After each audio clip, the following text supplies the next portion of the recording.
Assalamualaikum warahmatullahi wabarakatuh. Nama saya Ferawati, NPM 1816021073. Saya membuat video ini untuk memenuhi tugas mata kuliah Analisis Politik Indonesia. Di sini saya akan menjelaskan tentang perkembangan demokrasi di Indonesia. Perkembangan demokrasi di Indonesia terbagi menjadi 5 periode. Yang pertama adalah demokrasi pada awal kemerdekaan, yaitu pada tahun 1945 sampai 1949. Yang kedua adalah demokrasi parlementer, yaitu pada tahun 1950 sampai 1959. Yang ketiga adalah demokrasi terpimpin, yaitu pada tahun 1959 sampai 1965. Yang keempat adalah demokrasi Pancasila, yaitu pada tahun 1966 sampai 1998.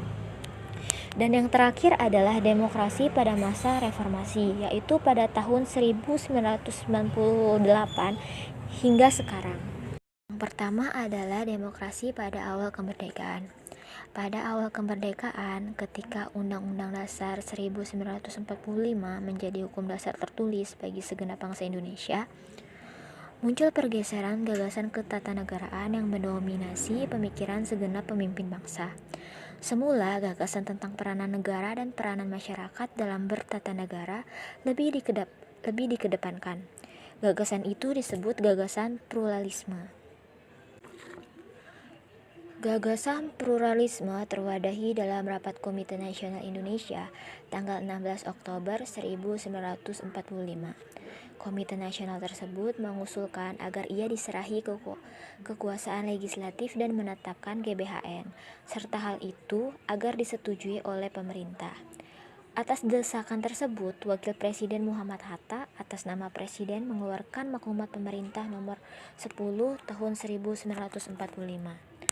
Maklumat pemerintah tersebut memuat diktum yang intinya sebagai berikut. Yang pertama, Komite Nasional Pusat sebelum terbentuk MPR dan DPR hasil pemilihan umum diserahi kekuasaan legislatif dan menetapkan garis-garis besar haluan negara. Yang kedua adalah menyetujui bahwa pekerjaan Komite Nasional Pusat sehari-hari berhubung dengan gentingnya keadaan yang dijalankan oleh sebuah badan pekerja yang dipilih di antara mereka dan bertanggung jawab kepada Komite Nasional Pusat. Yang kedua adalah demokrasi parlementer, yaitu pada tahun 1950 sampai 1959. Setelah penyerahan kedaulatan pemerintahan Belanda pada tanggal 27 Desember 1949 melalui konferensi meja bundar, Undang-Undang Dasar 1945 diganti dengan Konstitusi RIS. Negara Republik Indonesia berubah menjadi negara serikat dengan sistem politik parlementer. Secara konstitusional, pemerintahan dengan sistem parlementer disebut sebagai parlamentarisme konstitusional.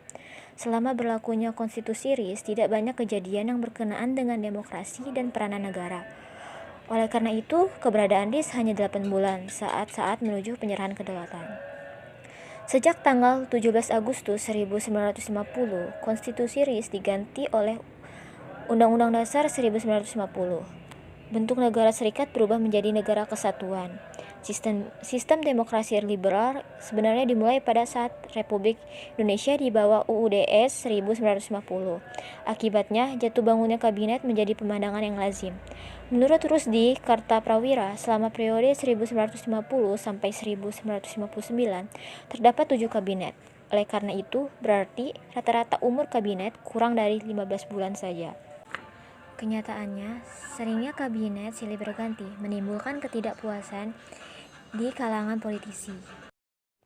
Yang ketiga adalah demokrasi terpimpin pada tahun 1959 sampai 1965. Dewan Konstituante yang mendapatkan tugas menetapkan dasar negara telah gagal ketika di dalam persidangan kelompok pendukung Pancasila dan kelompok pendukung Islam yang tak sepaham. Melihat kenyataan adanya lembaga negara yang tidak berfungsi dalam menetapkan Undang-Undang Dasar, Presiden Soekarno mengeluarkan Dekret Presiden tanggal 5 Juli 1959. Dalam dekret tersebut ditetapkannya kembali Undang-Undang Dasar 1945 sebagai Konstitusi Negara Republik Indonesia, sehingga konstruksi mekanisme ketatanegaraan kembali seperti saat UUD 1945 diberlakukan pada tanggal 18 Agustus 1945. Sekali lagi, mengenai peranan pemerintahan negara dalam penyelenggaraan demokrasi, terjadi perubahan yang mendasar ketika ketetapan MPRS nomor 8/MPRS/1965 menetapkan demokrasi terpimpin yang oleh Soekarno dikatakan sebagai demokrasi yang dipimpin oleh hikmah kebijaksanaan dalam permusyawaratan dan perwakilan sebagai landasan pelaksanaan demokrasi di Indonesia. Namun ide demokrasi terpimpin banyak ditentang oleh kelompok oposisi. Mereka menolak gagasan demokrasi semacam itu karena pengertian terpimpin bertentangan dengan demokrasi. Syarat mutlak demokrasi adalah kebebasan, sedangkan kata terpimpin justru akan meniadakan atau menghilangkan kebebasan itu sendiri.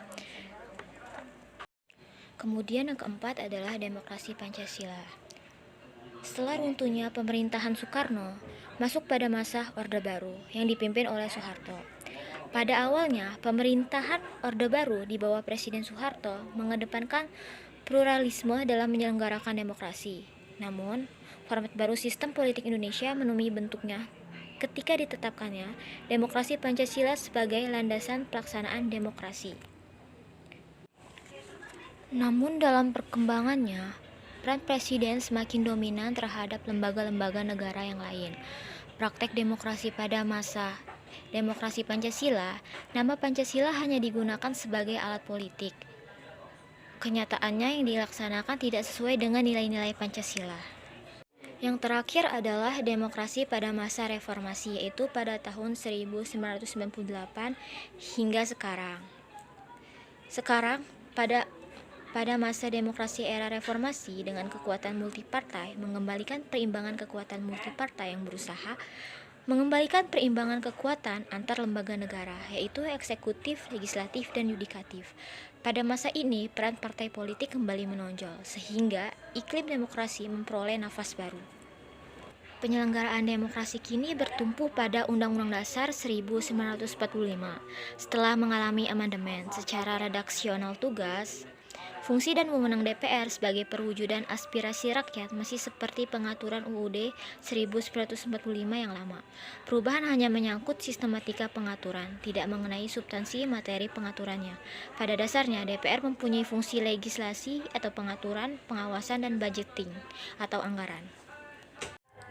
Materi yang terdapat dalam video ini bersumber dari jurnal yang berjudul Perkembangan Demokrasi di Indonesia yang ditulis oleh Beni Bambang Irawan pada tahun 2007. Sekian video ini, saya ucapkan terima kasih. Wassalamualaikum warahmatullahi wabarakatuh.